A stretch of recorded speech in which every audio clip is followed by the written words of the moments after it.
Bonjour à tous et bienvenue sur un nouveau podcast de la chaîne Token Talkers. Aujourd'hui, on a la chance et l'honneur de recevoir Marguerite de Taverneau, qui est directrice des investissements chez Cathay Innovation. Elle est basée à Paris et elle est aussi spécialisée dans le Web3 via le fonds d'investissement Ledger Cathay Capital. Comment vas-tu, Marguerite? Hello Jean, merci beaucoup de me recevoir. Tout va bien. C'est vraiment un plaisir de te recevoir. Ça faisait un petit moment qu'on essayait de t'avoir. On a réussi à caler cette interview. On sait que tu es très demandé, que tu cours partout, que c'est vraiment la course de ton côté. Donc, c'est vraiment un plaisir. Est-ce qu'avant de commencer, tu peux te présenter un petit peu qui est Marguerite, d'où tu viens, comment tu es arrivé sur le secteur du Web3, parce qu'on sait que c'est quand même pas un secteur que tout le monde prend dans un premier temps. Est-ce que c'est via l'investissement ou autre? Oui, bien On sûr. t'écoute. Déjà, un grand merci de m'accueillir sur ce podcast. J'ai toujours adoré cette plateforme. J'ai beaucoup aimé vos interviews précédentes. Donc, je suis très honorée de faire partie des invités. Merci beaucoup. Donc, je m'appelle Marguerite de Taverneau. Je travaille en effet chez Cathay Innovation en me spécialisant sur le fonds Ledger Cathay dont on va parler dans quelques minutes. Et sur comment je suis arrivée dans le Web3. En fait, j'étais déjà investisseur en capital risque. Spécialisée dans le early stage. Donc, j'ai travaillé à Berlin dans 2 fonds de capital risque. Le premier s'appelle Headline, qui s'appelait eVentures avant. Et ensuite, j'ai passé quelques années chez Cherry Ventures. On a investi, chez Cherry et Headline, j'investissais en tech à travers différents secteurs de la tech, en pré-seed, seed et série A. Et en fait, petit à petit, je me suis familiarisée avec le Web3. D'abord, en fait, dans mon premier job, il y a très longtemps, j'étais consultante en transformation digitale. Et l'une de mes missions était autour de la blockchain et montrer l'impact de la blockchain dans des activités de fintech et de finances traditionnelles, pardon. Donc, en fait, on conseillait Fannie Mae, basée à Washington. Et il y avait tout un aspect de comment est-ce que Fannie Mae peut gérer des nouvelles technologies dans l'univers de la fintech et dans l'univers de la blockchain.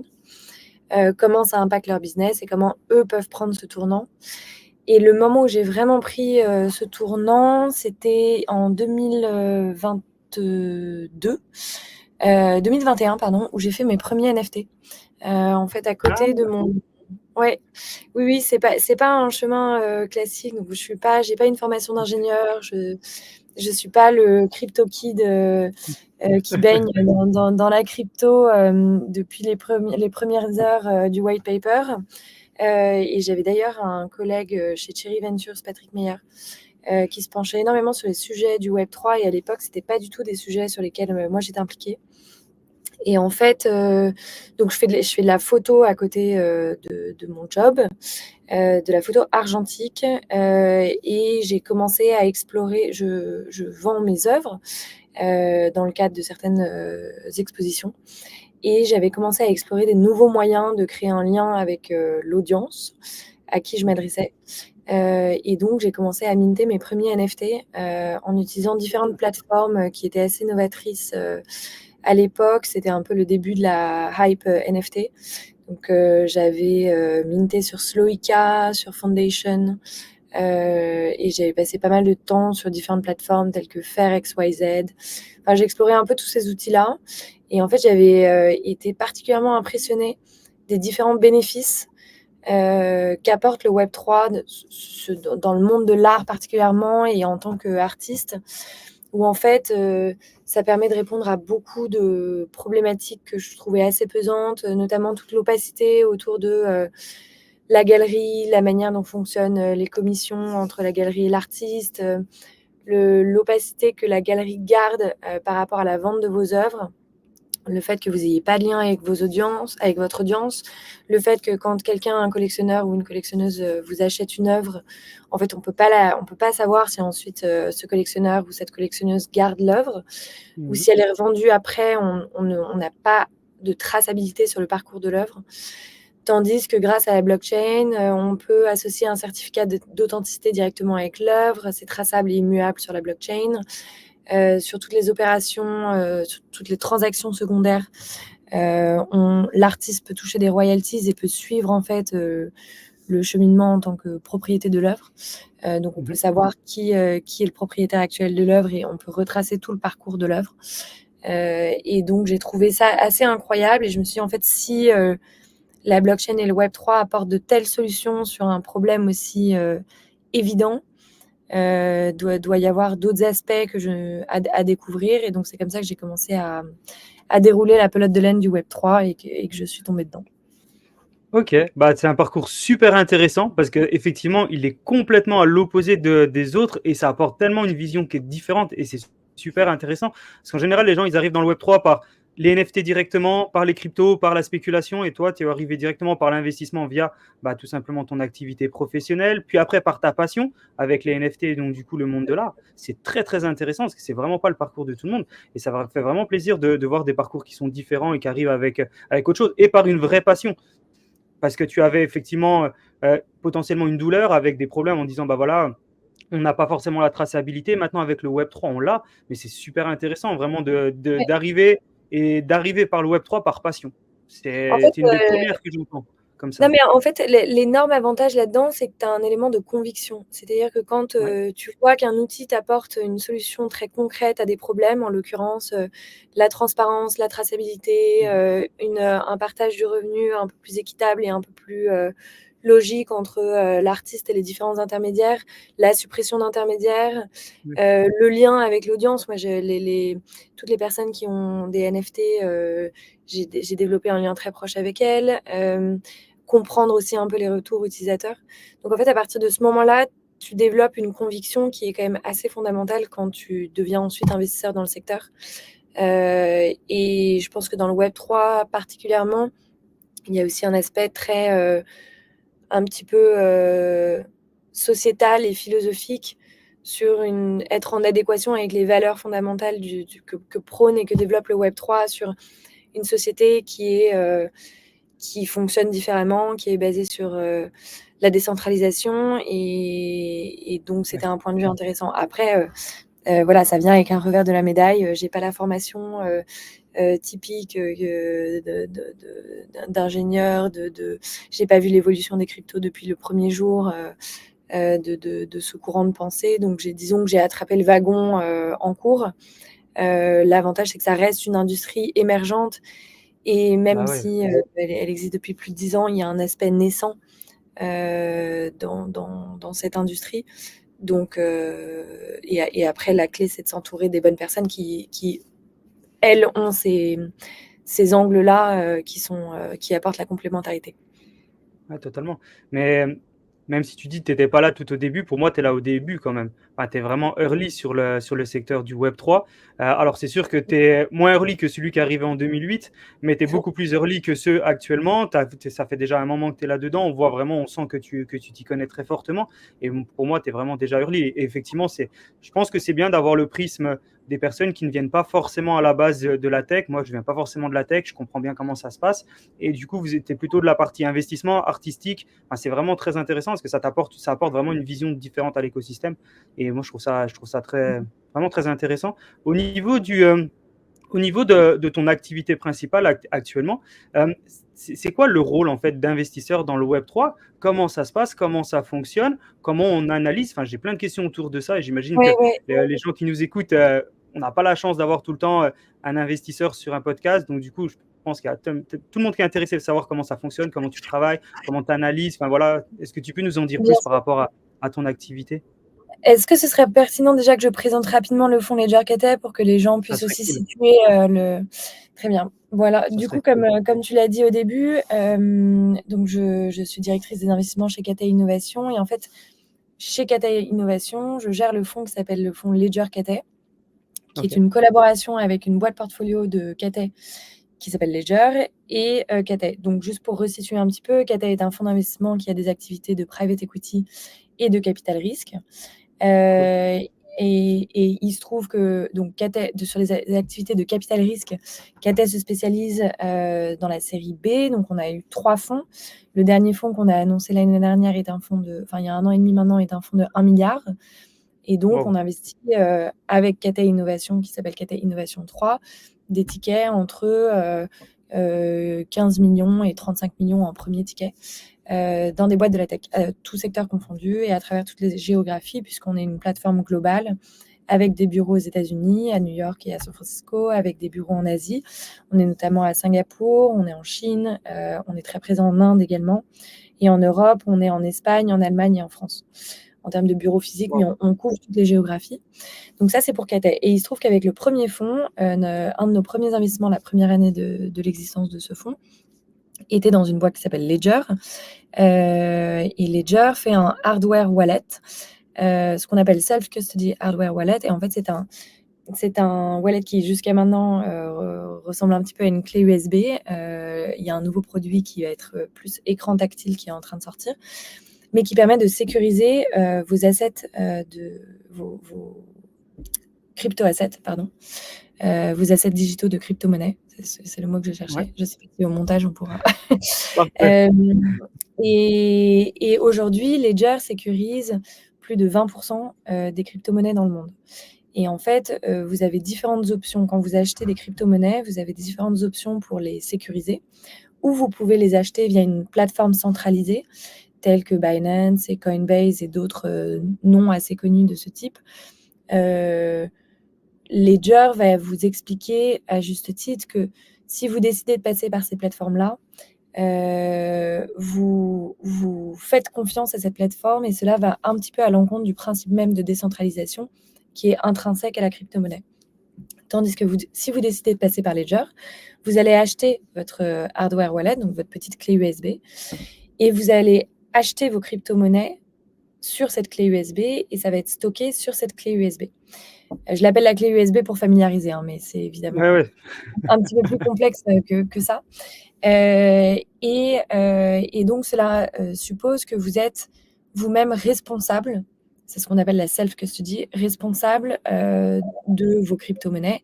Et donc, vous devez bien garder ce qu'on appelle votre password et votre seed phrase.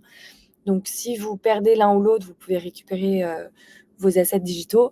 En revanche, si vous perdez et votre clé USB et votre seed phrase et votre mot de passe, là, dans ces cas-là, vous perdez accès à vos crypto-monnaies.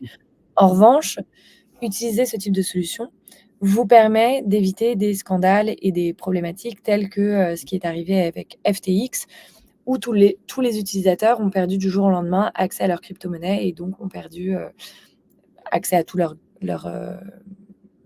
économies en crypto-monnaie. Donc, Ledger opère vraiment avec un focus sur la sécurité et responsabilise sur le principe de décentralisation et sur le fonctionnement du coup pour garder vos crypto-monnaies. Super intéressant. Non, C'est vrai c'était que un petit Ledger, peu long. Et, ouais, non, c'est super, non, et, puis Ledger, c'est vrai que c'est une société française, on le dit pas assez souvent, mais exactement. c'est une société française, c'est une licorne. C'est une licorne, Franchement, exactement. bravo à eux. Avec plus de 600 employés, qui est Incroyable, également une plateforme globale et qui est un des leaders sur les propositions de storage de vos crypto-monnaies. Et donc, incroyable. le partenariat est né entre Ledger et Cathay. Nous sommes cependant un fonds indépendant, c'est-à-dire que nous avons levé de l'argent auprès de limited partners qui sont externes. Donc, OK. ce fonds n'est pas un fonds stratégique ni de Cathay ni de Ledger, mais c'est un fonds indépendant qui opère comme tout fonds de capital risque, où nous-mêmes, nous sommes allés faire un process de levée de fonds auprès d'institutionnels, auprès de family office et auprès de grands groupes. Et notre mission, c'est de déployer cet argent que nous avons levé. Donc, nous avons levé 100 millions et nous investissons en seed et série A principalement. Donc, on investit des tickets entre 500K et 5 millions. Ce sont en général au début les premiers mois et les premières années de l'existence des boîtes crypto qu'on regarde. On investit à travers le monde. On a déjà commencé à développer notre portfolio et nous investissons à la fois en equity, c'est-à-dire qu'on prend des parts de la boîte contre un investissement, et on investit en token également. Donc, on est Waouh! le premier fonds qui déploie activement en France qui peut investir dans des tokens. Et donc, l'investissement en token est assez spécifique à l'industrie du Web3. Et donc, nous sommes régulés par l'AMF, évidemment, pour cette activité-là. Et Waouh! donc, OK. pour répondre à ta question de manière, malheureusement, on dit que les gens très intelligents ont un esprit très succinct et arrivent à répondre en quelques mots à des phrases, ce qui n'est pas mon cas. Donc je ne sais pas ce que ça dit de moi, mais non, mais pour répondre à ta question initiale, le job d'investisseur consiste il y a différents aspects du rôle. Le premier, c'est la levée de fonds, donc lever des fonds pour le fonds qu'on est en train de déployer.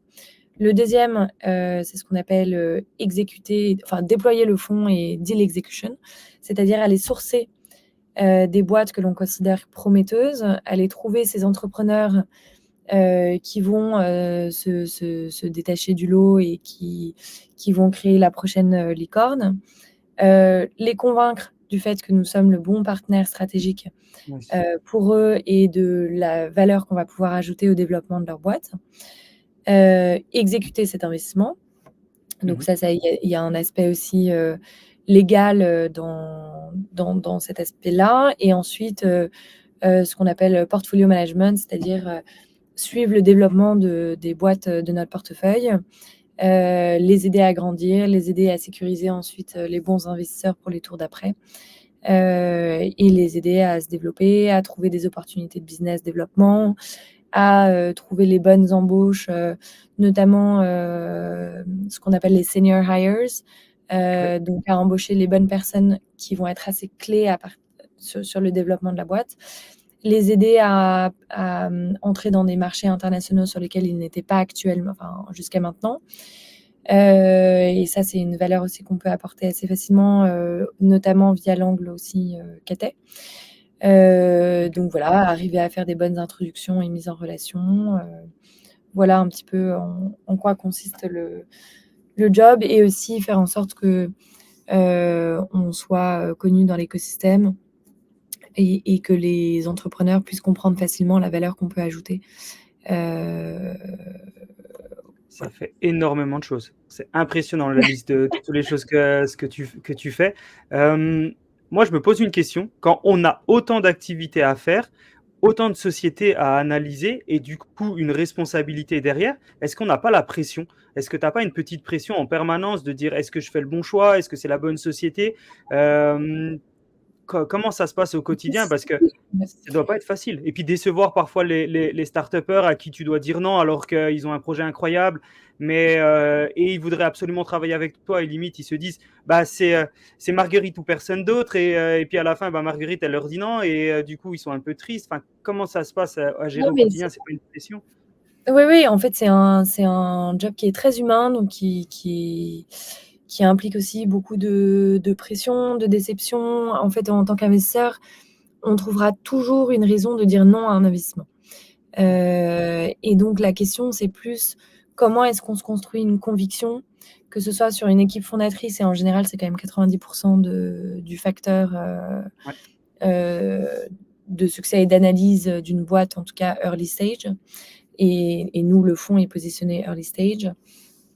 Et comment est-ce qu'on se construit la conviction que malgré tous les risques mis en avant et évidents sur le positionnement d'une boîte et d'une équipe, comment est-ce qu'elle va y arriver, ou qu'en tout cas on a la conviction qu'elle arrivera à trouver son chemin et à naviguer cela. C'est très compliqué de rester on top of your inbox aussi, de faire des retours constructifs à tout le monde, de prendre le temps de regarder chaque business avec toute l'attention nécessaire et en prenant en compte tous les facteurs qui influent sur le business, sur leur positionnement, sur le marché. Pour ça, heureusement, on a une bonne équipe en place. On reste une petite équipe, mais on a une très bonne équipe en place. Du coup, je travaille avec mon collègue Alban. OK. Et donc, ça fait plus d'1 an et demi maintenant qu'on travaille ensemble. Donc, on a réussi à trouver un fonctionnement pour ce binôme très, très opérationnel et très optimal. Bravo. Et après, on a énormément de soutien aussi sur les ressources, à la fois côté Cathay et à la fois côté Ledger. Côté Ledger, sur toute l'analyse de due diligence tech et angle potentiellement stratégique à observer avec Ledger et à mettre en place avec Ledger, par exemple, de potentielles intégrations avec Ledger Live, ou des collaborations d'un point de vue sécurité et technologique. et côté Cathay sur si on a des nouvelles problématiques qui se posent d'un point de vue légal, d'un point de vue investissement, d'un point de vue exécution du deal, où là, on est vraiment extrêmement bien entouré.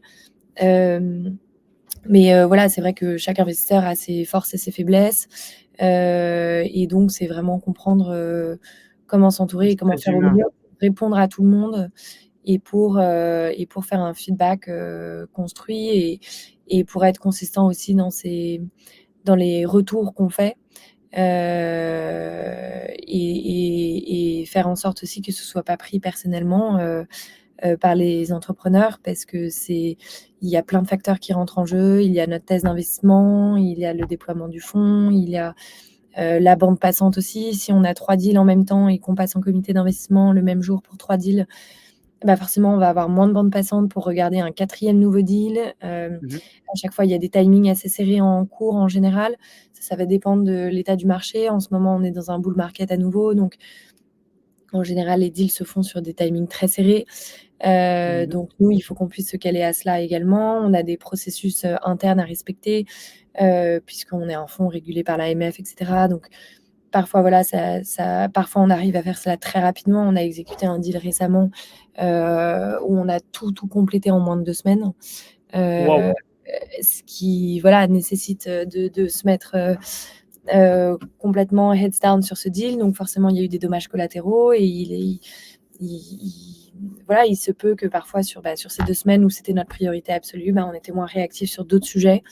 Et ça, c'est la gestion du temps et des retours. Moi, c'est quelque chose que je continue d'essayer de vraiment améliorer parce que je suis pas du tout optimale encore là-dessus.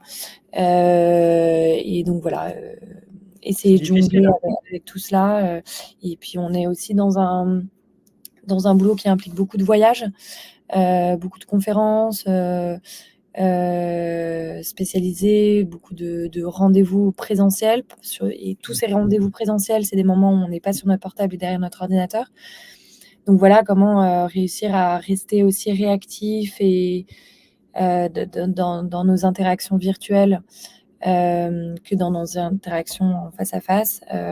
Comment gérer ça, c'est voilà, c'est des mécanismes en perpétuelle amélioration, disons, et où il y a encore beaucoup de place pour l'amélioration, disons. Ouais, bah, totalement, totalement. La première question que je me pose, c'est combien en général, parce que on sait que bah, les VC, vous êtes tout le temps sous l'eau, les fonds d'investissement, vous êtes tout le temps sous l'eau parce que vous recevez énormément de dossiers. Est-ce que tu as à peu près un chiffre de combien de dossiers tu dois analyser par semaine, par mois? Je ne sais pas si tu arrives à le quantifier, ça doit être énorme. J'ai pas de chiffres concrets parce que ça varie aussi énormément. Quand je vais aller à une conférence, Ah sur oui. les 2 semaines après, il va y avoir un énorme pic sur le nombre de dossiers qu'on va recevoir quand on participe à des jurys, quand on participe à des donc ça fluctue beaucoup. Après, nous, on est une toute petite équipe, en termes à plein temps sur ce rôle uniquement. C'est Alban et moi. Après, on est très bien entourés. On travaille avec, on a un venture partner qui s'appelle Benjamin Jacquard, qui a passé 15 ans dans la finance traditionnelle et donc avec qui on regarde beaucoup tous les sujets qui touchent aux assets financiers. On travaille avec Michael Luzado, qui est directeur de la stratégie chez Ledger, et après on travaille avec Pascal Gauthier, qui est le CEO de Ledger, et avec Denis Barrier, qui est CEO de toutes les opérations de capital risque chez Cathay, qui est basé à San Francisco. Donc on est une équipe complète et bien construite. Après, ça reste une petite équipe. Donc on a énormément de flux entrants de dossiers. Après, sur les chiffres exacts, je pourrais pas te donner. Oui, On les a dans notre c'est pas très on les a dans important. notre CRM, mais là, je ne pourrais pas te donner les chiffres en tête. Aucun problème. Et du coup, si moi j'ai une startup et du coup je Oui, cherche des fonds, comment je fais? Je dois te contacter directement depuis le site oui. internet? Il y a un dossier à Alors, remplir, un form? Comment ça se le, passe? le meilleur moyen, ça restera toujours une mise en relation par quelqu'un de Ouais. l'industrie qu'on connaît. Que ce soit un autre fonds de capital risque, un autre entrepreneur, un autre euh, Ouais, le quelqu'un avec réseau. qui on a déjà un lien. Le réseau, ça reste, disons, ce qu'on va traiter en priorité. Voilà, si on avait un temps infini, on regarderait tous les dossiers de la même manière, mais comme on n'a pas forcément toujours la bande passante de tout traiter, ça va être un peu les dossiers qu'on priorise. Ensuite, on peut m'écrire directement. Donc mon mail, c'est marguerite@cathay.fr. Le mail d'Alban, c'est alban@cathay.fr. Donc ça reste aussi le meilleur moyen. Sur LinkedIn, chacun après a ses affinités. Sur LinkedIn, on reçoit beaucoup de messages de qualité assez variée. Ouais, Parfois, il y a avec des des bots, spams, avec, avec des ouais. bots, avec des sujets qui sont parfois absolument rien à voir avec notre thèse d'investissement. Donc, c'est plus dur de faire le tri. Donc, LinkedIn, personnellement, moi, c'est pas du tout l'outil que je priorise. OK. Donc, je dirais email marguerite@cathay.fr ou idéalement une introduction via quelqu'un de notre réseau qui a déjà un contact avec nous.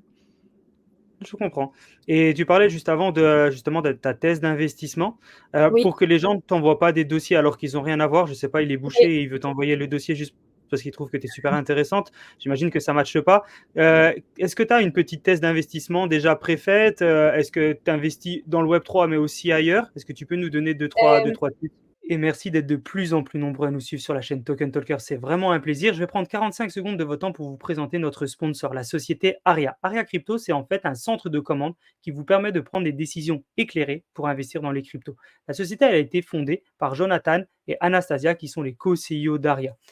Ils ont eu pour idée tout simplement de faire une agence algorithmique pour mettre des notes sur les cryptos. Grâce à eux, vous allez combler tout simplement vos lacunes en matière d'accessibilité aux informations et d'évaluation des risques dans le secteur des crypto-monnaies. Avec plus de 35 mesures, ils analysent les cryptos dont la capitalisation dépasse les 500 millions de dollars.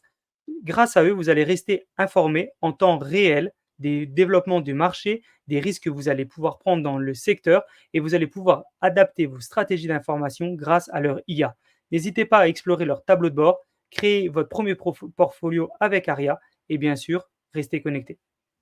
Oui, bien sûr. Alors nous, le fonds est spécialisé dans le Web3 spécifiquement. Après, notre thèse, nous, évidemment, c'est que le Web3 n'est pas une industrie en soi et que le Web3 va à terme pénétrer toutes les différentes verticales qui composent notre société et notre économie.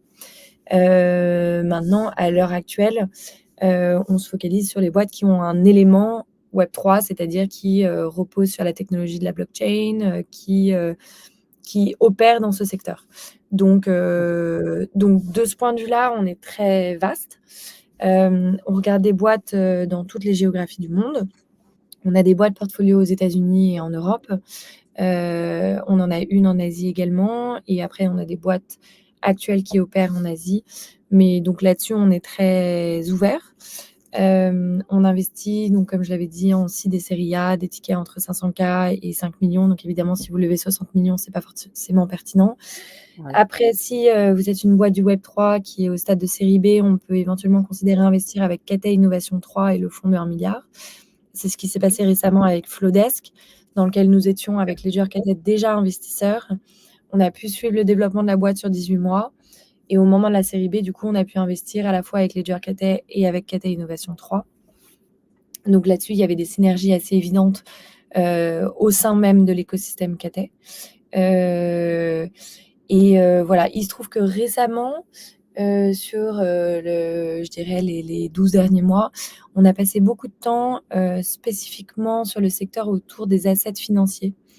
Et donc, où des technologies de la finance traditionnelle qui sont appliquées au marché de la crypto spécifiquement, ou bien des technologies de la blockchain qu'on va utiliser sur le marché de la finance traditionnelle pour rendre les transactions ou les opérations plus efficaces, plus transparentes, plus traçables, plus accessibles, euh, ou bien de manière générale différentes solutions et mécanismes pour augmenter le yield qu'on peut générer via les crypto-monnaies.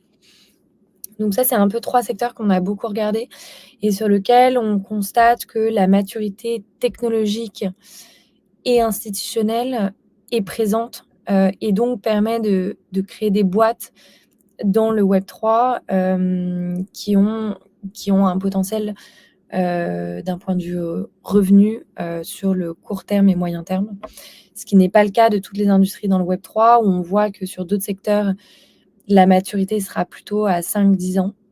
OK. Et là, aujourd'hui, on constate que même d'un point de vue régulation, l'environnement régulatoire évolue beaucoup. On a vu qu'en janvier, la SEC, qui est l'institut régulatoire aux États-Unis, a approuvé les spot Bitcoin ETF Mmh. pour entrer en activité. Et donc là, par exemple, ça a représenté une très belle opportunité de business pour une de nos boîtes portfolio qui s'appelle Flowdesk.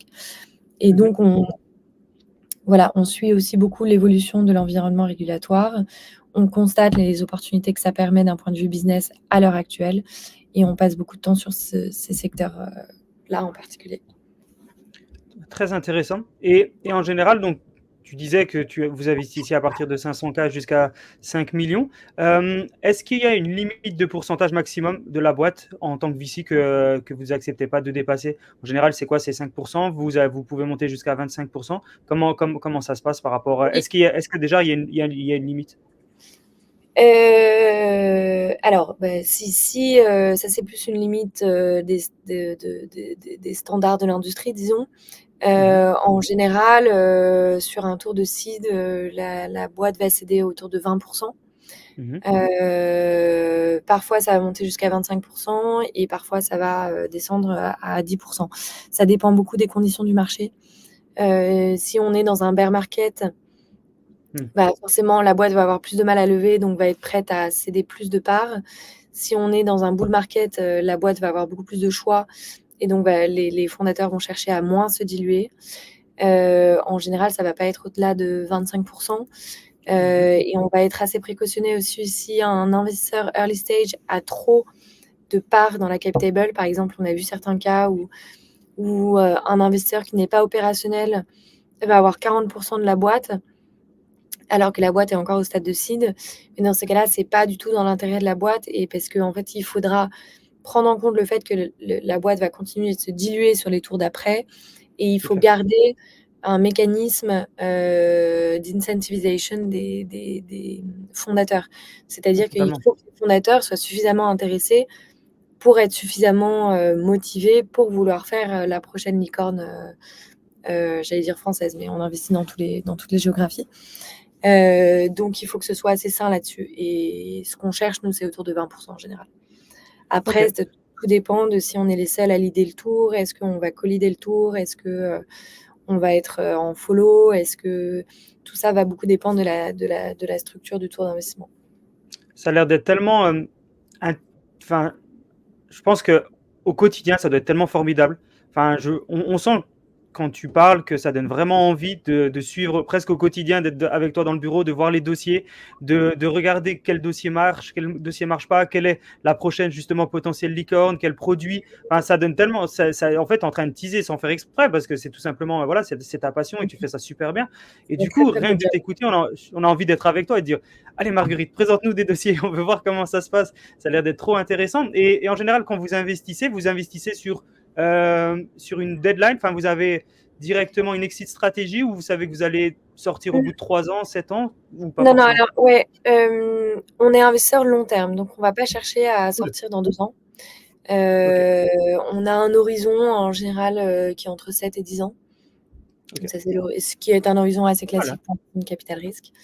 Wow. Euh, et après, tu vois, certains fonds vont chercher potentiellement à investir dans des boîtes où ils savent que ça va pas être une boîte à plusieurs milliards, mais où ça peut faire quelques centaines de millions ou quelques dizaines de millions.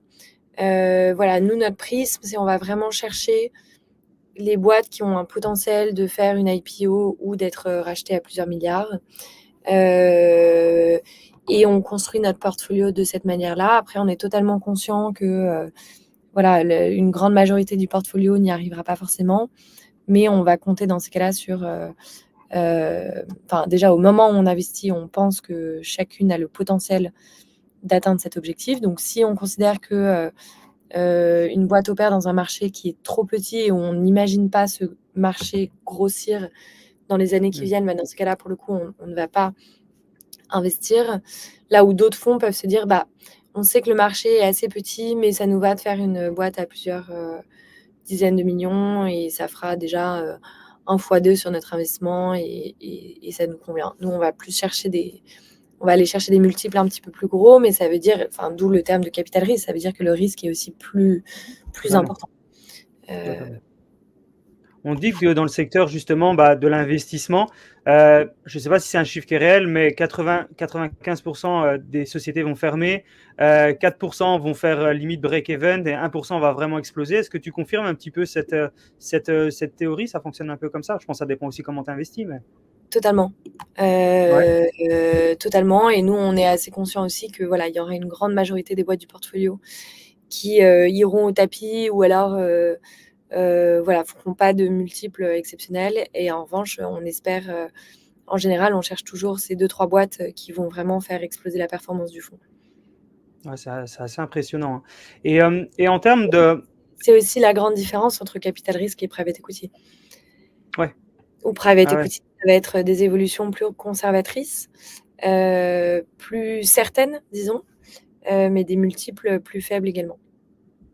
Ok, très intéressant. Comme ça, en même temps, ça nous permet d'avoir la différence entre les deux. Puis pour beaucoup de gens, c'était peut-être pas assez clair. Donc, merci vraiment d'avoir précisé. Et de manière un peu non confidentielle, est-ce qu'on sait combien d'exit stratégies vous avez déjà fait ou est-ce que c'est quelque chose de, Oui, voilà, est-ce que c'est quelque chose de public? non, alors sur le fonds Ledger Cathay, donc sur le fonds Cathay, on a de multiples exits et IPO qui sont toutes publiques. Sur le fonds Ledger Cathay, nous, on est opérationnel depuis 1 an et quelques. Ah oui, donc Euh, vous êtes donc, encore. on n'a pas du tout encore d'exit. En revanche, on a annoncé une partie des investissements qu'on a fait, pas tous, mais une partie. Notre dernier investissement en date qu'on a communiqué, c'est dans une boîte qui s'appelle Midas, qui est basée entre l'Allemagne et le UK et qui tokenise des bons du trésor sur la Ah, blockchain. cool. Et donc ça, c'était un tour de seed. On a investi dans Flodesk qu'on a annoncé en janvier, le même jour que Kiln d'ailleurs. Donc c'est intéressant parce que c'est deux très belles boîtes françaises de l'univers du Web3 et là-dessus qui montrent un peu le positionnement que Paris a réussi, enfin que la France a réussi à prendre dans l'univers du Web3. Et on a investi également dans une boîte aux États-Unis qui s'appelle Syndicate et dans une autre boîte en France qui s'appelle Starton. Donc ça, c'est pour nos boîtes publiques et on a fait d'autres investissements qu'on n'a pas encore, sur lesquels on n'a pas encore communiqué. Ok, ouais, c'est très intéressant. On voit en tout cas que ça doit bouger tous les jours par rapport à ça. L'écosystème d'ailleurs du Web3 bouge tous les jours. Qu'est-ce que toi, de ton titre personnel, qu'est-ce que tu penses justement de cet écosystème Web3? Est-ce que tu le trouves encore naissant? Est-ce que tu trouves qu'il est en train vraiment de prendre voilà, de l'épaisseur? Est-ce que tu trouves qu'il est friendly? Enfin voilà, quel est ton avis un petit peu sur cette partie un petit peu Web3? Ouais. Non, alors je pense que l'écosystème est toujours naissant dans le sens où ça reste très niche à l'heure Ouais. actuelle. Maintenant, il y a une vraie démocratisation qui a lieu, notamment grâce à des acteurs comme Ledger qui passent beaucoup de temps sur éduquer les utilisateurs et les personnes non familières avec le Web3 également sur qu'est-ce qu'est la self-custody, que sont les crypto-monnaies, que permettent les bénéfices de la blockchain, etc. Donc, il grandit de plus en plus et l'écosystème a un socle assez établi. Donc, on va retrouver pas mal d'événements qui ont lieu dans différentes parties du monde. D'accord. Notamment en France, on a ETHCC. Alors, il se trouve que cette année, normalement, c'est à Paris en juillet. Cette année, à cause des JO, ça va être à Bruxelles. Mais c'est vraiment une très grande conférence avec des milliers de personnes qui attire beaucoup de personnes d'Asie également et l'écosystème américain, ce qui est assez rare en général qu'eux viennent en Europe. Là, il y a 1 mois, j'étais à Denver, dans le Colorado, où il y avait Mhm. une énorme conférence crypto qui accueillait plus de 10 000 personnes, qui s'appelle ETH Denver, qui Wow. était absolument exceptionnelle en termes de qualité de contenu, de qualité des personnes et des événements qui étaient là. On a Token 2049 également, qui a eu lieu à Dubaï pour la première fois la semaine dernière, qui a lieu à Singapour également en septembre-octobre. Et ces événements-là consolident beaucoup et nourrissent l'écosystème. On retrouve de plus en plus d'institutionnels qui sont présents à ces événements, des banques, des acteurs en fait traditionnels qui s'intéressent au Web3 et qui essayent de comprendre comment adopter petit à petit des technologies de la blockchain ou comment se familiariser avec ces sujets-là. Et donc là-dessus, on voit une vraie évolution. Le fait que la SEC ait validé les ETF aux États-Unis permet également à de grandes institutions telles que BlackRock, telles que Grayscale, d'adopter des technologies blockchain, de se familiariser avec les crypto-monnaies et donc d'exposer le retail investor aux crypto-monnaies. Donc ça, ce sont des pas assez fondamentaux dans l'évolution de l'écosystème et dans la consolidation de l'écosystème. Et je vois une vraie différence par rapport à l'écosystème Web 2, qui est le côté auquel que j'ai un petit peu évoqué tout à l'heure, mais philosophie communautaire, où en fait on va vraiment, enfin, ce sont des personnes qui cherchent fondamentalement à changer le monde et à changer la manière dont notre économie et notre société fonctionnent. Et tous ces principes de décentralisation vont bien au-delà du business. Et c'est d'ailleurs un point sur lequel on voit beaucoup parfois, en tant qu'investisseur, on peut voir beaucoup de business qui ont une très forte force de frappe sur l'influence qu'ils ont auprès d'une grande communauté et qui n'ont pas toujours le business model associé, parce que la priorité est d'abord l'état d'esprit et ce que permettent ces technologies en termes de nouveaux modèles de société. Mais on voit que ça évolue dans le bon sens. Et voilà, et on voit maintenant de grands acteurs institutionnels qui sont beaucoup plus vocaux sur les bénéfices de la blockchain et qui du coup permettent d'évangéliser aussi des personnes qui ne sont pas du Web3 dans le Web3. Ok, très Aussi, intéressant. On voit vraiment. Ouais.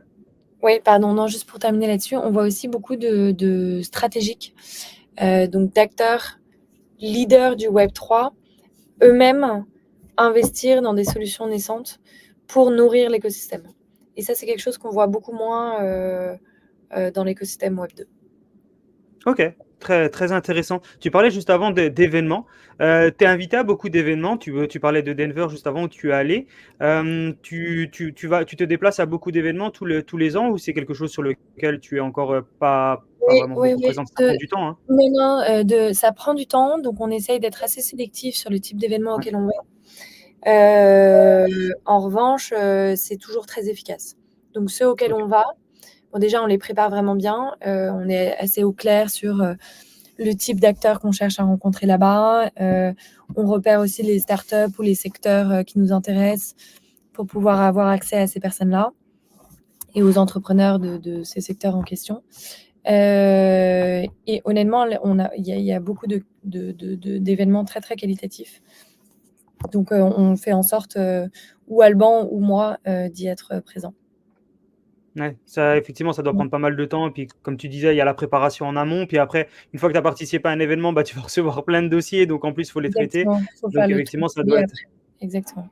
ça doit être la course et il faut savoir se reposer, justement. Souvent, dans l'écosystème Web3, on a beaucoup d'entrepreneurs qui travaillent comme des fous. On a aussi des gens comme toi qui sont pas forcément entrepreneurs, mais qui aident énormément l'écosystème. Et il y a beaucoup de gens qui se posent les questions de comment je fais pour allier un petit peu, Clairement. comment je fais pour trouver l'équilibre entre faut le temps, enfin, faut que je cut un petit peu, faut aussi que je travaille. Enfin, voilà, est-ce que toi, tu as des conseils à donner aux jeunes entrepreneurs qui démarrent, ceux que tu vois justement courir comme des fous pour développer leur société, chercher des fonds, et comment tu pourrais leur expliquer de trouver le bon équilibre pour qu'ils aient toujours ce bon état d'esprit, d'être en pleine forme face à un investisseur, d'être en pleine forme pour développer leur société? Quel est ton avis par rapport à ça? Par rapport à comment est-ce qu'on aide les entrepreneurs de nos boîtes portfolio à Ouais, se...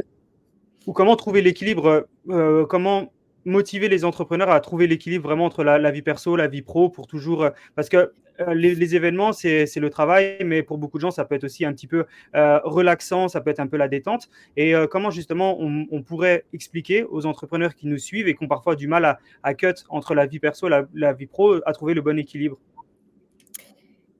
Ça va vraiment dépendre, des entrepreneurs en question. On voit des personnalités très, très différentes. Oui.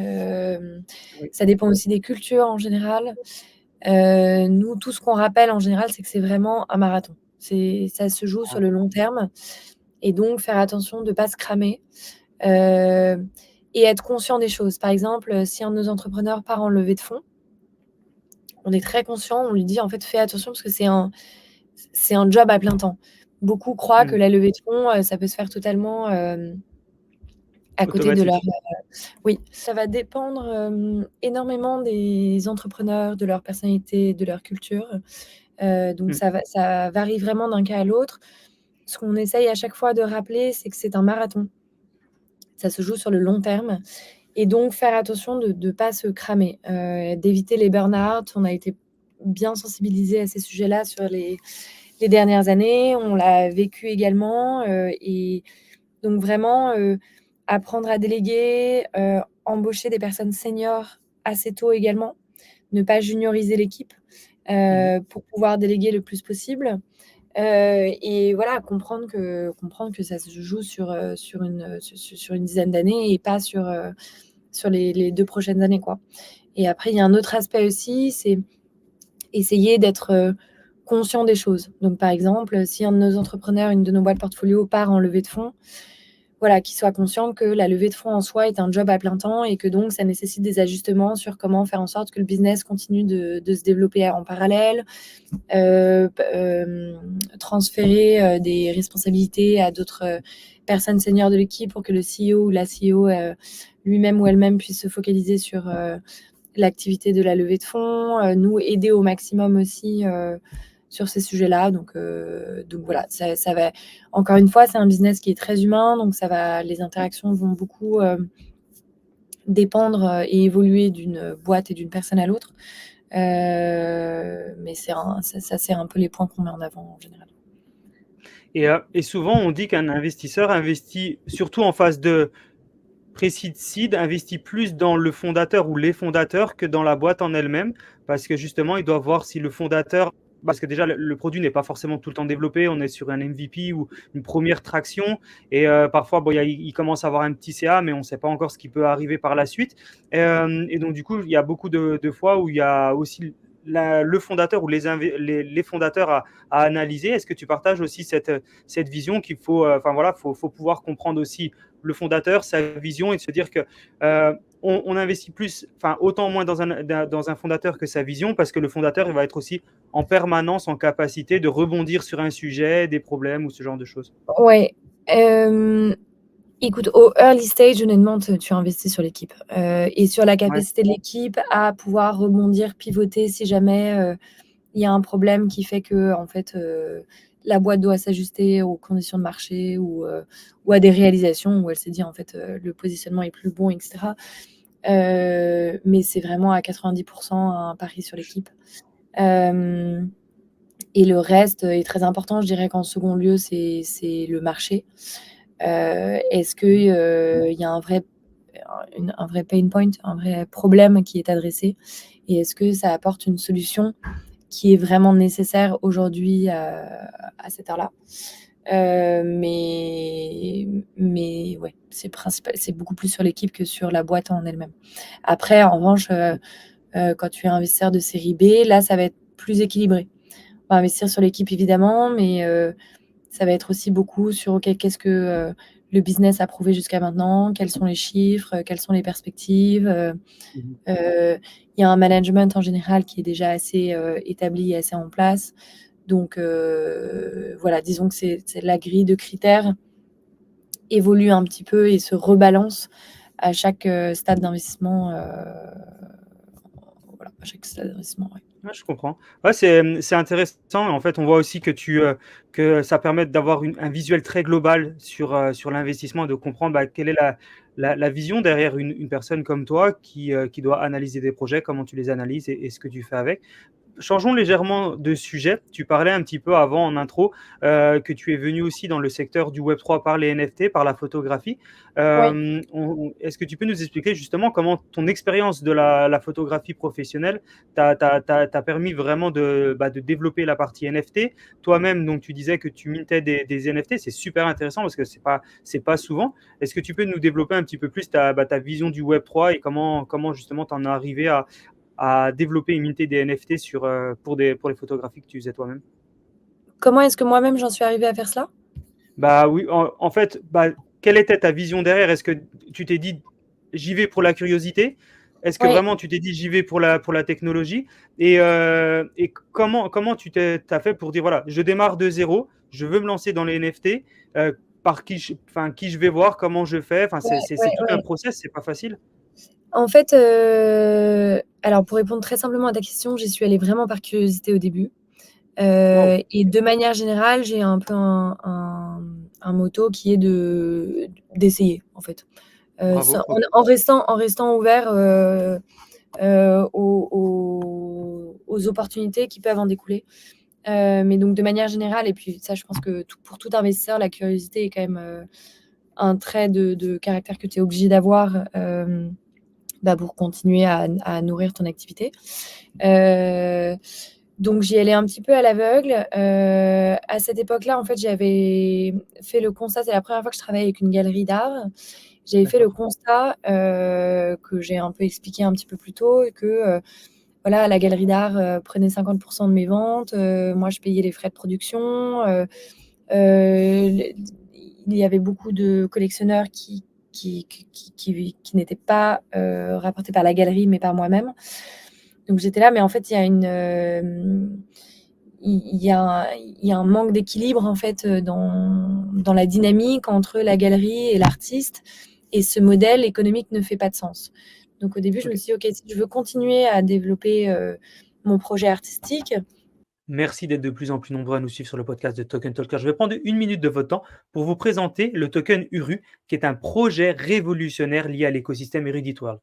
Alors déjà, dans un premier temps, il sponsorise le podcast de Token Talkers. Le token URU est basé tout simplement sur un principe de play to earn, c'est-à-dire que vous pouvez tout simplement gagner encore plus d'URU tout simplement en aidant la communauté NEC. Le token URU offre des applications qui sont concrètes dans tout l'écosystème Erudit World, c'est-à-dire que vous pouvez échanger vos tokens URU contre des services exclusifs, mais aussi contre de la nutrition, et vous pouvez même participer à des jeux qui vont vous permettre de gagner encore plus de tokens.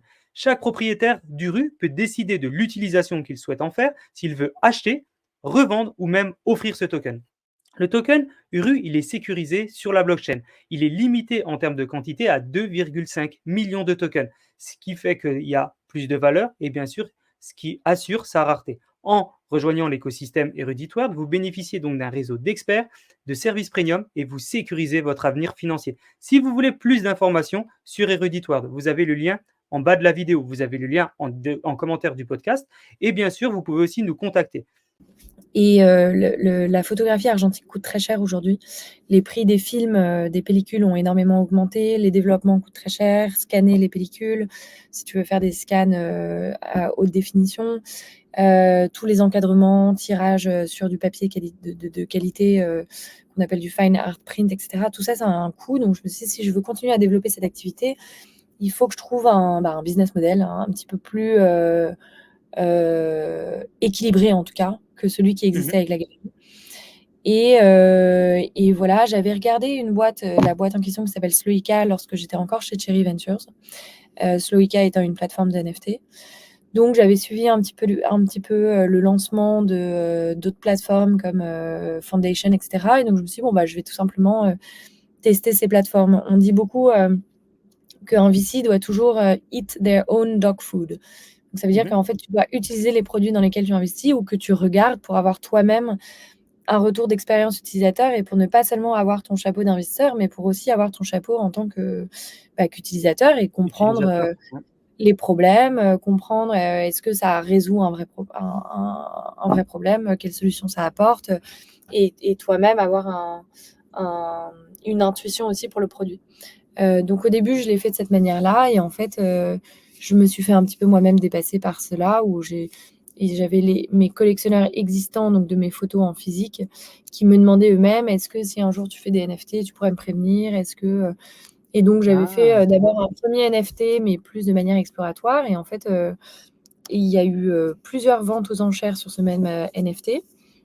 Donc je voyais l'enchère se renchérir, sur les 7 heures qui avaient suivi, le minting, de mon œuvre et donc j'ai recommencé le lendemain avec une autre œuvre, toujours avec une vraie démarche artistique, je mintais que des one one, donc ça veut dire que tu fais qu'une seule édition, il n'y en avait pas plusieurs, une seule édition digitale, certaines, étaient uniquement digitales, d'autres, venaient avec un print, si jamais tu faisais l'acquisition du NFT et donc voilà et c'est un petit peu comme ça que je suis tombée, dedans.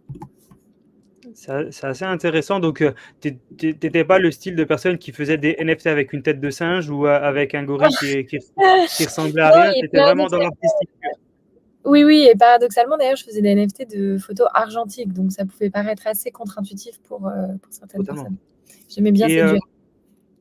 et justement, donc au niveau du style, c'était quoi? C'était plutôt des paysages, des personnes? C'était, c'est Beaucoup de paysages, beaucoup de nature, waouh! et toujours, cet aspect analogue qui contraste un peu avec le fait que, du coup, j'évolue dans la tech et qui me permet aussi de ralentir, de reconnecter avec des valeurs telles que la contemplation, être ancré dans le moment présent et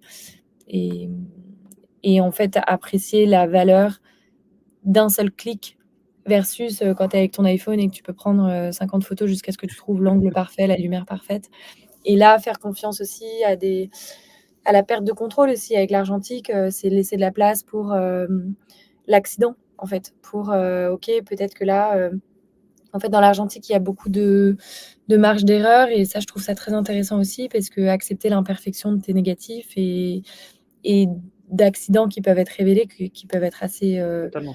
assez, beaux et majestueux alors que c'est quelque chose que tu n'avais pas forcément anticipé ou contrôlé. J'aime beaucoup cette notion d'accident. Très intéressant. Et ça, c'est quelque chose que tu as encore le temps de faire? Tu fais encore un petit peu de photographie et tu les mets encore sur NFT? Beaucoup, Ouais? NFT beaucoup moins, OK. parce qu'à l'heure actuelle, je me refocalise uniquement sur le côté physique et le côté analogue. Je suis Cool. d'ailleurs en train d'essayer de faire aussi de la vidéo analogue. Donc j'explore un peu tous ces moyens-là. Donc pour l'instant, j'ai mis de côté les NFT mais Mais pas les photos. c'est pas du tout impossible que je refasse des NFT, mais je voudrais que ça s'ancre dans une collection très, spécifique et en revanche, les photos, je continue énormément de les développer à côté. Et comment fait-on pour, justement voir tes photos, voir ce que tu fais? C'est que pour toi à titre perso ou est-ce que tu les exposes Non, non, quelque part? alors déjà, j'ai un Instagram, très actif et ouvert, avec beaucoup de personnes de l'écosystème également. C'est Magit. J'ai un site internet qui est magit.eu, OK. je prépare une prochaine exhibition, heu, expo. Exposition? Ouais. Exposition, pardon. Je prépare une prochaine exposition, mais où je suis encore en train de définir le thème, le lieu exact, et cetera. OK, et la passion de la photographie, c'est vrai que ça a rien à voir avec le Web3, mais comment ça vient? C'est un talent? C'est quelque chose d'inné? C'est de l'art? C'est du travail? Est-ce que c'est comme le sportif qui a un petit talent à la base et qui le travaille, jusqu'à en être bon? Il y a des gens qui se disent: «Oh bah, moi je sais faire des photos», ils prennent leur iPhone justement, ils font 3 photos, ils ont l'impression qu'ils sont photographes. Je pense que c'est pas aussi simple que ça. Est-ce que tu peux nous en dire plus sur effectivement l'angle, le travail, la recherche derrière? J'imagine que c'est des heures et des heures pour trouver le bon angle. Comment ça se passe? Bah, je pense que chacun a son approche, chacun a sa manière de faire. Je pense que, on a tous un côté créatif. Après on lui apporte de l'importance ou de l'espace, ou pas. Moi, je suis tombée dedans un petit peu par hasard, où j'ai toujours eu un peu, cet attrait pour la photographie, mais je n'avais pas moi-même d'appareil photo et en fait, c'est pendant le covid où j'ai acheté un appareil photo argentique. En fait, j'en avais pas mal, de mon grand-père et cetera, mais qui marchaient jamais. J'avais pas fait refaire les mousses. Donc en fait, toutes les pellicules étaient vierges. Donc j'avais un petit peu perdu, enfin, j'avais jamais poussé l'exercice et en fait, pendant le covid, j'étais partie sur un coup de tête pour un week-end à la montagne. Finalement, je suis restée là-bas en télétravail pendant 3 mois et il se trouve que j'avais cet appareil photo Génial. argentique avec moi. Et donc j'ai commencé à me prêter au jeu et en fait, chacun a ses manières. Moi, sur ce genre de choses, je suis plus autodidacte, donc Trop j'ai bien. pas fait de formation là-dessus j'ai pas étudié, j'ai pas fait études de l'art ou je connais pas forcément tous les plus grands photographes, leurs techniques, et ça, je cherche volontairement à m'en préserver parce que je pense que ça préserve une certaine naïveté dans mon œil et dans mon approche Ouais, photographique, c'est et vrai. j'ai toujours un petit peu peur de si on tombe trop dans l'aspect, et j'adore les études, j'adore, apprendre, j'adore, le côté académique, mais en l'occurrence sur cet aspect-là, j'ai toujours un petit peu peur sinon de tomber dans le comme tout le monde, en fait, et de pas que ça empêche un petit peu à son propre œil et à son propre regard de se développer et de se forger. Donc personnellement, j'aime bien faire ça comme ça, mais après j'ai des amis photographes qui, eux, pour le coup, ont fait beaucoup de cours, sont extrêmement instruits et cultivés, mais dans le meilleur sens du terme et dans le sens le plus enrichissant sur les techniques des différents photographes. Et moi, je pense que je suis très limitée aussi sur, comme je suis autodidacte, voilà, pour l'instant, et que c'est assez récent, j'en fais que depuis fin 2020. J'ai encore plein de choses à apprendre, notamment sur les techniques de l'argentique. Donc aujourd'hui, moi, je shoote avec deux types d'appareils photo, un appareil photo moyen format et un Leica, qui sont tous les deux Mmh. des rangefinders. Ça veut dire qu'en fait, tu n'as pas de miroir, donc ce que tu vois dans la petite cellule n'est pas ne reflète pas ce qui se passe à travers la lentille, et donc tu imagines en fait le rendu que ça peut créer. Tu vois pas ce qui est flouté ou ce qui n'est pas flouté quand tu fais ton OK. focus, et cetera. Donc tout est manuel, j'ai pas de light meter, donc je le fais à l'œil, à l'intuition, ce qui veut dire que j'ai beaucoup de ratés. Mais selon moi, ça apporte une certaine valeur aussi, où quand les étoiles s'alignent et que la photo est exactement ce que j'imaginais ou n'est pas ce que j'imaginais, mais a une vraie poésie et une vraie magie, selon moi, qui n'est pas forcément du tout l'avis de tout le monde, hein. Bah, j'aime bien laisser cette petite touche à l'univers et me dire: «OK, bah, en fait, celle-ci, les étoiles se sont alignées et j'aime le rendu». Mais en revanche, voilà, il faut accepter qu'il y a des ratés, il faut accepter, de persévérer, faut accepter de se tromper, il faut accepter voilà. Plusieurs fois, je me suis dit: «Non, mais c'est pas possible, ça me coûte trop d'argent, c'est trop de temps, il faut que je mette ça de côté». Et en fait, voilà, moi, ça me nourrit beaucoup et ça m'apporte une balance. Donc en fait, même si, personne ne regardait mes photos et n'aimait mes photos, je continuerai tout de même parce que ça m'apporte un équilibre personnel, très important pour moi. Ouais, on en parlait justement avant l'équilibre, vie perso, vie pro. Bah, toi, tu as trouvé ton équilibre avec la photographie. C'est quelque chose qui t'apaise, qui te fait du bien. Tu le fais pas pour les gens, mais tu le fais pour toi dans un premier temps et on voit que tu le fais bien. Donc, moi, on sent pareil, on sent la passion là derrière et l'envie que tu as de développer. Ah, bravo, bravo en tout cas, Merci. j'invite tout le monde à aller voir les photos de Marguerite, pour pouvoir en savoir plus sur ce qu'elle fait. Est-ce que tu peux nous expliquer un petit peu, hem ton expérience en tant que membre, du conseil d'administration d'Artefact? C'est vrai qu'on t'entend très peu en parler. Est-ce que tu peux nous en dire un petit peu plus et nous partager, voilà, ton expérience, par rapport à ça? Oui, bien sûr. C'était un passage, mine de rien, assez, bref, qui a eu lieu qui était sur un petit peu moins d'1 an, mais qui était Mmh. absolument fascinant pour moi, parce qu'en fait, c'est la première fois que j'étais au conseil d'administration d'une boîte cotée en bourse. Et en fait, j'ai été, membre, indépendant lors de l'OPA. Donc en fait, mon Waouh! rôle, OK. qui avait une grande importance, légale notamment, parce que tu as un vrai devoir légal dans ce cas-là, était de représenter l'intérêt des petits actionnaires et de s'assurer que les petits actionnaires, qui avaient donc des parts d'Artefact, via le marché public, que leur intérêt serait, préservé lors de cette OPA. L'OPA, donc c'est quand une boîte qui est cotée en bourse redevient privée. Heu et heu et donc pour moi, c'était assez fascinant. C'était une expérience très complémentaire avec l'expérience que j'ai en tant qu'investisseur en capital risque, puisque quand tu es au bord d'une boîte en capital risque, c'est une boîte privée, et donc les boards ont Mmh. des manières de fonctionner très différentes, que quand tu es une boîte, publique, qui doit rendre des comptes, qui est suivie, d'un point de vue régulation par les régulateurs, où il y a des processus, très stricts à suivre. Hem et où les problématiques ne sont pas du tout les mêmes et où j'étais entourée également de personnes très expérimentées. Donc j'ai énormément appris à travers ce processus et Ça a notamment l'air d'être aussi une super grâce à expérience.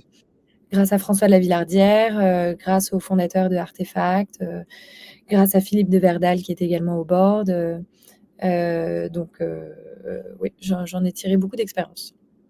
OK, bah, bravo à toi. En tout cas, c'est effectivement, on voit que ça fait des choses supplémentaires qui permettent d'avoir un bon track record pour pouvoir comprendre, analyser et encore mieux se développer sur la partie investissement. Et revenons sur la partie investissement.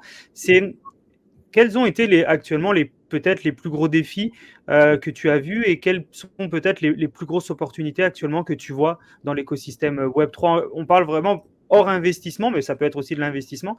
Quelles sont les grosses opportunités du moment ou les grosses opportunités à venir dans le secteur du Web3? Toi qui es dedans tous les jours, tu dois voir passer des dossiers qui sont un peu early. Qu'est-ce que tu vois par rapport en opportunités intéressantes actuellement ou qui vont arriver? Écoute, à l'heure actuelle, comme je te disais, je pense qu'on voit beaucoup d'opportunités autour de l'infrastructure de manière générale, Ok. puisqu'on est vraiment dans une phase de non plus d'émergence de l'infrastructure, mais de consolidation d'infrastructure. Donc, par exemple, en ce moment, on voit beaucoup de Bitcoin Layer 2, de différents moyens également de générer du yield, du liquid restaking, du liquid stacking. Donc, tout ce qui est autour de infrastructure et assets financiers, comme je t'ai dit un petit peu plus tôt, la collaboration entre assets financiers et la blockchain, c'est des opportunités qu'on perçoit dans l'immédiat. OK. Et actuellement, justement, à l'opposé, quels sont les plus gros défis actuellement? Est-ce que c'est le fait que le Web3 a du mal à se développer, que pour beaucoup de gens encore le Web3 est égal au crypto, donc c'est un scam, etc.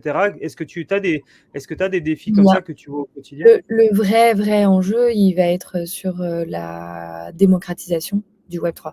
Aujourd'hui, ça reste extrêmement complexe à comprendre. La technologie reste extrêmement Trop présente.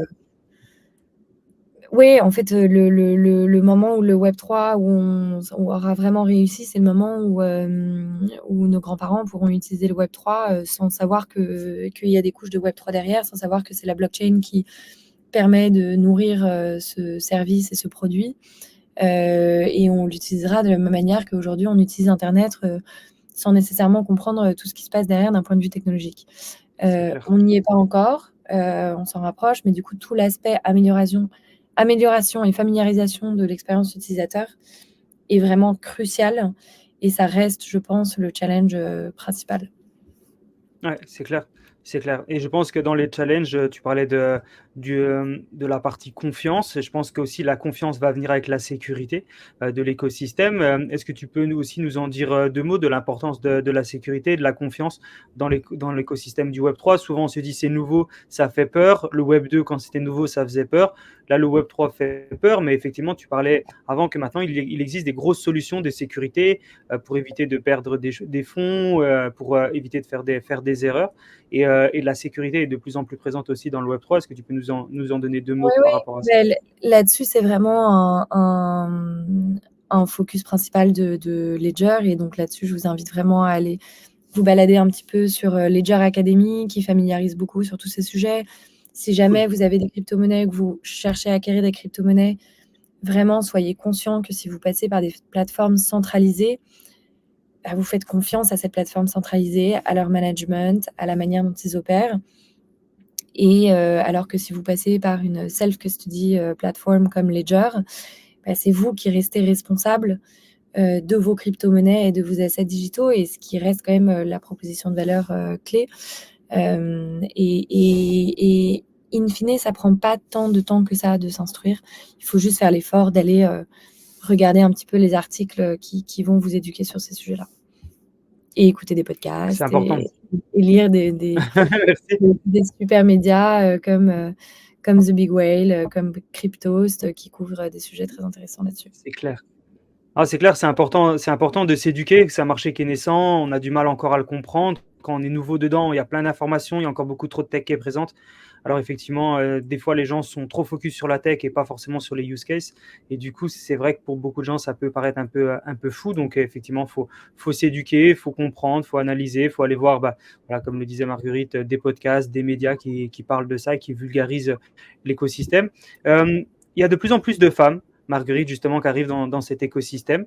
Comment tu vois justement le rôle des femmes dans le Web3? On connaît qu'il y a plein de sociétés qui sont dans l'écosystème. Il y a Women in Web3 qui apporte énormément de valeur pour les femmes. Comment toi, tu vois le rôle des femmes actuellement dans le Web3? Et comment tu vois aussi bah, le rôle des femmes dans l'investissement en capital risque? Parce qu'on ne voit pas forcément encore beaucoup de femmes dans l'investissement. Euh, c'est Ouais, lié à quoi et comment ça pourrait non, mais je bouger? pense que heureusement, les mœurs évoluent beaucoup, là-dessus. On n'est pas encore au stade, satisfaisant. Certaines personnes, peuvent considérer que le changement se fait de manière assez, brutale, mais en fait, c'est aussi parce qu'il y avait un tel écart, et une telle inégalité que en C'est fait, vrai. il faut repousser les murs, pour pouvoir, arriver mais à des changements qui sont in fine quand même encore assez minimes. Dans l'industrie du capital risque de manière générale, cela manque toujours cruellement de femmes. On a vu plus de femmes rejoindre l'industrie, mais aussi beaucoup juniorisées. Donc ce Ouais. qui compte aussi, c'est de voir, des fonds gérés par des femmes, des femmes partenaires, c'est Founders. des femmes fondatrices évidemment. En fait, ça passe à travers tous les pans de l'écosystème, en fait. Et plus ces femmes, seront présentes, plus elles attireront d'autres femmes. Mais sinon, ça peut aussi faire peur de rejoindre une industrie où l'industrie crypto est encore quand même très, très dominée par des hommes. Et voilà, ça peut aussi faire un petit peu peur quand on débarque dans l'industrie de se dire, bah, on a moins de soutien, féminin en face et donc voilà, on n'est pas toujours, sur un pied d'égalité. Donc ça change et ça va dans le bon sens. Mais le meilleur moyen que ça change, c'est montrer par l'exemple, hein, je Ouais, c'est pense. clair. Ouais, c'est Et clair. aussi ne pas définir les femmes, en tant que femmes, en fait. Les faire exister pour, enfin moi je me définis pas comme une femme investisseur, je me définis comme une investisseur. Investisseur. Et ça, je pense que Enlever c'est le important mot. de pas être, pas enlever le mot, mais ne pas être catégorisé, ne pas être vu que pour ça et ne pas être invité, à des panels, que parce que je suis une femme, mais aussi pour ma qualité en tant de professionnelle, en fait. Totalement. Donc voilà, Totalement. ça, on est Pour conscient que ce ça prendra du temps et que mais chaque, pas est une victoire. Donc Très, très, c'est vraiment vrai et c'est très intéressant encore une fois. Quel conseil tu donnerais aux startups qui sont en train de se développer dans l'écosystème du Web3 et qui souhaitent lever des fonds? Est-ce que tu leur conseilles de contacter tous les VC jusqu'à temps qu'il y en ait un qui dise oui? Est-ce que tu conseilles d'être plutôt assez précis et un peu en mode sniper, de dire je vais bien analyser le meilleur fonds ou le meilleur VC qui pourrait m'accompagner? Est-ce que tu pourrais justement, quel conseil tu donnerais pour que les personnes se préparent au mieux et lèvent les fonds de manière, on va dire, le plus facile et le plus rapidement possible? je pense que ce qui est important dans le processus de levée de fonds, c'est d'identifier des fonds, la wish list, la liste du Père Noël. Identifier les fonds qui vous sembleraient le plus pertinents pour, votre, projet et D'accord. comprendre, quelle valeur ils pourraient ajouter. Et donc à partir de ce moment-là, la conversation sera beaucoup plus, constructive. Et donc ça, je pense que c'est le plus, pertinent et ensuite au fur et à mesure, potentiellement élargir cette liste, si jamais, si jamais pour une raison X ou Y, ça fonctionne pas avec les premiers fonds. Être très au clair sur le message. Combien vous cherchez à lever? Pourquoi? Comment ces fonds vont être utilisés? Combien de temps ces fonds vont vous permettre de durer avec la boîte? Quelle va être la prochaine étape ensuite? Ça, c'est assez primordial et avoir aussi une idée claire, de business model. C'est-à-dire que Hmm. c'est pas forcément un prérequis de générer du revenu au moment où vous parlez à des fonds en seed stage. En revanche, être très au clair sur comment est-ce que votre business va fonctionner, comment vous allez lever, comment vous allez générer ce revenu et quelle est, également aussi, ça c'est un point très important, quelle est votre vision sur le très long terme? qu'est-ce que vous voulez construire en fait avec votre business et qu'est-ce que vous voulez révolutionner. Et on n'est pas obligé d'avoir déjà un petit CA quand on fait du seed? Pour toi, il y a des gens qui peuvent te Pas contacter? nécessairement. Non, non, pas OK. nécessairement. Ouais, s'ils ont les personnes, ça fait, X mois ou X années qu'ils développent une tech et elle génère pas encore des revenus, mais que la tech est enfin prête. Ça, c'est quelque chose que vous pouvez, OK, je pensais, j'aurais cru qu'il fallait un minimum de ça. Ça va, C'est très ça va vraiment dépendre du produit, de la maturité du marché, mais pas nécessairement.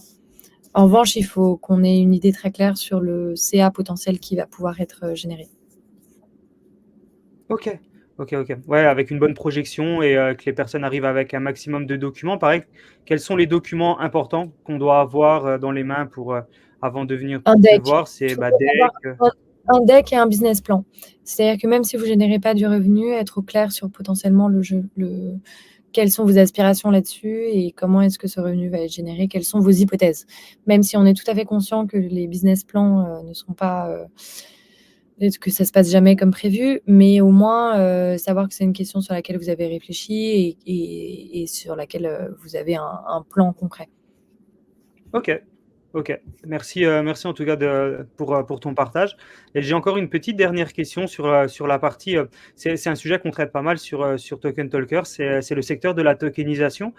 Comment Oui. tu le vois arriver? Est-ce que tu as un petit peu d'informations là-dessus? Est-ce que c'est des sujets que vous traitez aussi en interne? Est-ce que vous avez l'œil sur ce qui est en train de se développer? Il y a de plus en plus de sociétés qui sont en train de le faire. Il y a BlackRock, il y a pas longtemps, qui a mis une centaine de millions chez Securitize. Qu'est-ce que tu penses justement du secteur de la tokenisation qui est en train de se développer?